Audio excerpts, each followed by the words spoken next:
Magandang hapon, Malacanang Press Corps, at welcome sa ating press briefing ngayong araw, June 21. We are joined by Executive Secretary Lucas Bersamin, who is also the Chairman of the Maritime Council and Presidential Assistant on Maritime Concerns, Secretary Andres Centino. Good afternoon, ES Bersamin and Secretary Centino. Good afternoon, and thank you for this opportunity to speak to our people. Let me start with this statement. Good day to you all. Thank you very much for joining us in today's press conference. The National Maritime Council convened today its second meeting in accordance with the mandates specified in Executive Order Number 57, Series of 2024, signed by President Ferdinand Marcos Jr. last March 2024. The meeting was also called in light of the recent developments in the West Philippine Sea. The executive order aims to strengthen the Philippines' maritime security and maritime domain awareness through the enhanced coordination of the National Maritime Council, the Presidential Office for Maritime Concerns, the National Maritime Center, and the National Task Force West Philippine Sea. As President Marcos Jr. stated in his keynote address at the Shangri-La Dialogue in Singapore, we must explore all means to protect our sovereign home to the last square inch, to the last square millimeter. Against the backdrop of continuing tensions in our maritime zones, we will not yield and we will not be deterred from fulfilling this duty.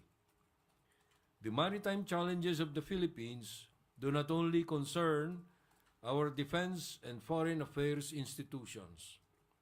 They also affect different sectors such as agriculture, fisheries, environment, energy, local governance, transportation, and justice. Therefore, managing our maritime concerns requires effective cooperation among various government agencies. I hope that the National Maritime Council reflects this reality. The Council recognizes a peaceful, stable, and prosperous West Philippine Sea and South China Sea is still a distant reality. As a result of the meeting today, the Council agreed on policy recommendations for the President's consideration.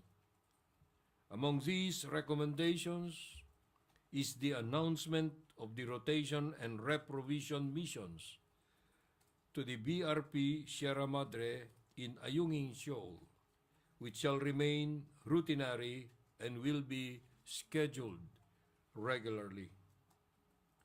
Security challenges remain in our waters beyond the West Philippine Sea. Let us continue to anchor our policies and strategies on promoting the national interests of our maritime and archipelagic country. Maraming salamat. We're now opening the floor for questions. Ms. Maris Umali from GMA. Good afternoon, sirs. First of all, is the government alarmed with how China acted in the latest RORE mission? Andy, you want to answer that? Yes, the national leadership view these incidents with concern, and that's the reason why the National Maritime Council was convened this afternoon. This is the second instance that the National Maritime Council convened and came up with policy recommendations for the President's approval and consideration. And we will be awaiting for the guidance of the President as regards to the policy recommendations that we submitted this afternoon. Sir, do you have any information as to the morale of the troops on BRP Sierra Madre after the incident. Is there any fear that Chinese troops will try to force Filipino soldiers out of BRP Sierra Madre? Because based on how they acted, it seems like they are capable of doing this. The Chief of Staff visited our troops in the Western Command and have seen how the status of the morale of our troops. He was able to talk with those who were sent to conduct the mission. While the mission did not go as planned, however, we saw that the morale of our troops are high, and we even made sure that those of our soldiers were recognized and acknowledged for their actions, their behavior in handling the incident that happened last Monday. And as to the second question, sir, is there a fear that the Chinese troops will try to force the Filipino soldiers out of BRP Sierra Madre, because based on how they acted in the latest RORE mission, they seem to be capable of doing that? That is always a consideration, and we will be prepared for that. Thank you, Maris. Next question, Julie Aurelio from Philippine Daily Inquirer. Hello, sirs. This question may be answered by either the Executive Secretary or the Presidential Assistant. May we get, or may we know how President Marcos reacted upon hearing of the news that the Chinese Coast Guard boarded the Philippine Navy vessel? How was his demeanor? Was he angry? How did he spoke about it?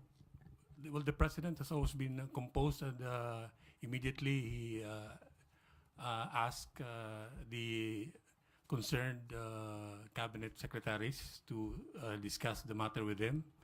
And that's also the imprimatur why we had this National Maritime Council convened today. Did he issue any preliminary instructions that the public may know? As mentioned by the Executive Secretary and Chairman of the NMC, we just submitted the policy recommendations for his consideration. Were there any, Executive Secretary, were there any efforts so far to reach out to China? Well, those are matters that pertain to a proper office, the Department of Foreign Affairs, and we have yet to receive feedback from the relevant officials of the Department of Foreign Affairs. But reaching out is always a means to look at the situation, to resolve any pending issues or concerns. Just that's lang. Is the government thinking of elevating this to a higher international body, this latest incident? There is no, that's not yet in consideration, no? Because I think this is a matter that can easily be resolved very soon by us, and if China wants to work with us, we can work with China. Last question from Ana Bajo from GMA Online. Okay, Sir Centino po. Sir, does this incident, given na sir may 7 soldiers na sugatan, may naputulan ng daliri, does this fall po sa invocation ng Mutual Defense Treaty with the US? Well, to be accurate with the status of our soldiers, there was only one who got injured. As earlier reported, there were like 7, but actually there's only one, Sergeant Facundo of the Philippine Navy. And that has not been in. So your question about the invocation of the Mutual Defense Treaty, it has not been considered in our discussions. Yes po. Sir, ano po yung magiging difference ng policy recommendation with the current policy po when it comes to the resupply mission? Kasi parang nagkakaroon naman po tayo ng regular resupply mission sa Ayungin, di ba po? Ano po yung magiging difference? Well, we just don't know that if the reason for this is there was no prior knowledge on the part of China that we were resupplying. They knew that we had to resupply, that we were resupplying. It's just a normal, routinary matter. So, in the best interest of all parties, I think it was a wise decision for the President to accept our recommendation to publicize the schedule for activities without giving up anything. Wala namang masama doon eh. Pero sir, puro military na po yung magko-conduct ng, Hindi ng RORE. Hindi naman, dahil civilian talaga yung effort na yan. No? But you must realize also that the people who are there in Sierra Madre are military components. So if ever there is a rotation, no? Rotation ang tawag doon, you replace those people there. So to that extent, military yun. Sir, last na po on my part. Does the Philippine government consider this as an armed attack po? No. Well, you know, this was probably a misunderstanding or an accident. We are not yet ready to classify this as an armed attack. I don't know kung yung mga nakita namin is mga bolo, axe, nothing beyond that. Thank you very much, Executive Secretary Bersamin and Secretary Centino. And that concludes our press conference this afternoon. Thank you, Malacanang Press Corps, and thank you, everyone. Thank you. Wala kang boss.